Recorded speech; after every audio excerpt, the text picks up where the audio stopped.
Hey everyone, welcome to this explainer, brought to you by Forge College. Now, if you were hanging out with us for the previous lesson on registering and linking names for identity workflows, you already know all about handling identity on-chain. But today we're shifting gears. We're going to talk about how to actually protect the infrastructure behind those identities.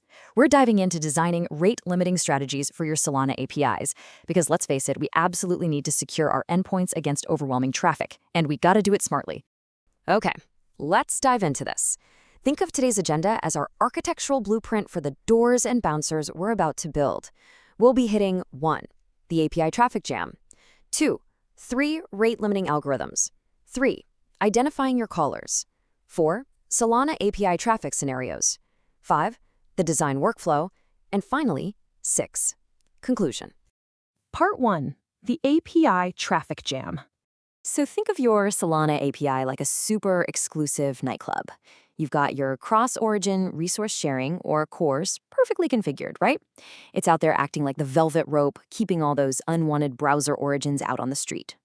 But here is the funny thing about CORS. It only works on browsers.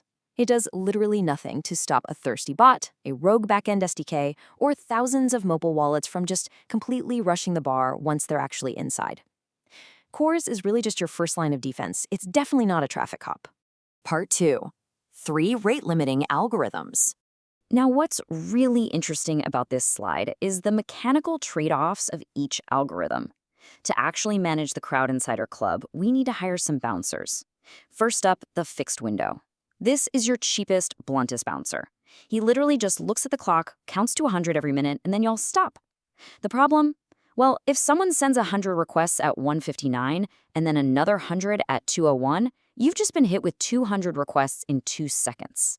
You get these massive boundary spikes, even though it requires almost zero memory. Next, we have the sliding window.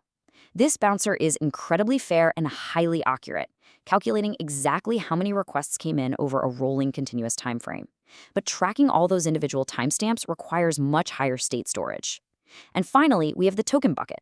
Moderate accuracy, moderate storage, but excellent burst support. Let's look a little closer at why this one is so special. The token bucket is basically our VIP bouncer for Solana. Here's how it actually works. Imagine a literal bucket that slowly fills up with tokens at a steady, predictable rate. Every time a user makes an API request, they have to take a token out. If they're idle for a bit, the bucket just fills right back up to its maximum limit. And you guys, this is absolutely perfect for the bursty nature of Web3 traffic. Think about a typical wallet app.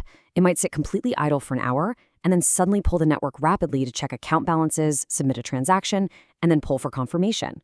The token bucket accommodates that exact burst seamlessly, without throwing any frustrating, unnecessary errors, just as long as the user's overall average rate stays within the limits. Part 3. Identifying your callers. Okay, so your bouncer needs to actually know whose ID they're checking at the bar. You generally have 2 choices here: IP addresses or API keys. IP-based limits, they're a pretty blunt instrument. Imagine you ban a user for spamming, but that user happens to be on a mobile network, or maybe a shared office Wi-Fi sharing a single network address translation, or NAT IP. You've just accidentally banned an entire network of completely innocent wallets just because of one bad actor. It's a total tragedy. API key limits, on the other hand, are a precision tool. By requiring a key or even a signed client ID, you guarantee fair, individualized quotas. You can set specific limits for different users, completely regardless of where they're logging in from. Part 4. Solana API traffic scenarios. Let's take all these theoretical concepts out onto the busy Solana dance floor to see them in action. Real Solana traffic is wild, it's varied, and you have to be ready for it. Just look at these 3 common scenarios. First, mobile wallet polling. These are frequent, tiny requests from constantly changing IPs. IP limits will absolutely fail you here. You really want a token bucket tied to an API key or client ID so they can burst safely. Second, indexer backfills. These are huge, predictable data vacuums doing bulk historical reads. You definitely want them on API keys with sliding window or token bucket limits. Maybe even route them to a completely separate endpoint, just so they don't clog up your main pipes. And third, the sudden airdrop spike. Thousands of unique users rushing the door at the exact same second. Here, a layered approach works best. You put a coarse IP-level fixed window cap at the outer gateway to blunt that initial raw volume, while keeping your per-client token buckets running behind it to manage the actual authenticated traffic.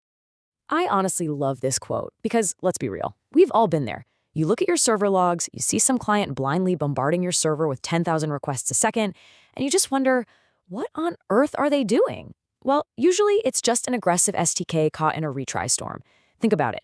If you reject a request but you don't tell the client exactly when to come back, their code will just instantly try again, and again, and again. You literally must include developer feedback headers, specifically the retry after header. Just tell them to chill out for 5 seconds. It saves their app and it saves your server. Part 5. The design workflow. Let's move to and see how this builds into a practical, methodical blueprint before we even think about writing a single line of middleware code. Step 1. Inventory. Look closely at your endpoints. A send transaction endpoint expects totally different traffic than get confirmed block. Step 2. Identification. Figure out if you can use keys over IPs wherever possible. Step 3. Algorithms. Mechanically map the right algorithm to the right tier.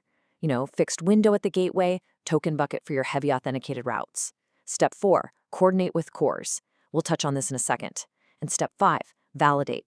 Run your simulations, look at the metrics, find those annoying false positives, and tune the dials until it's just right. I actually want to pause right here and emphasize step 4, coordinating with CORS. This is absolutely crucial. If you have browser-based Web3 clients, your CORS policy and your rate limiter literally have to talk to each other. If your rate limiter sends back an X rate limit remaining or a retry after header, but your CORS policy doesn't explicitly expose those headers to the browser using access control expose headers, the browser is just going to strip them right out. The web app will just see this completely opaque failure, the user gets frustrated, and the app might just blindly retry anyway. Your browser origin filtering and your rate controls must complement each other. Part 6. Conclusion.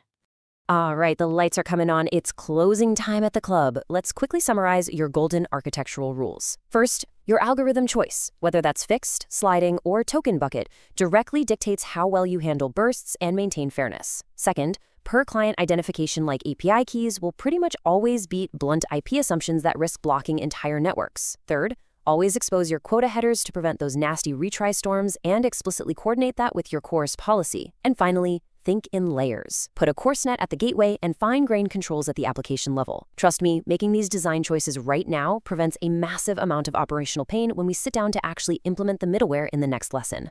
So, I leave you with this final, very real question. Is your Solana API ready for the next massive airdrop spike? With the right bouncers at the door, it certainly can be. Thank you so much for joining me for this explainer. This content was created by Forge College. If you want to dive deeper into this subject, learn how to write the actual middleware code for these strategies, and explore a wealth of other Web3-related topics, please visit our website at forge.college. Keep building, stay secure, and I'll catch you in the next one.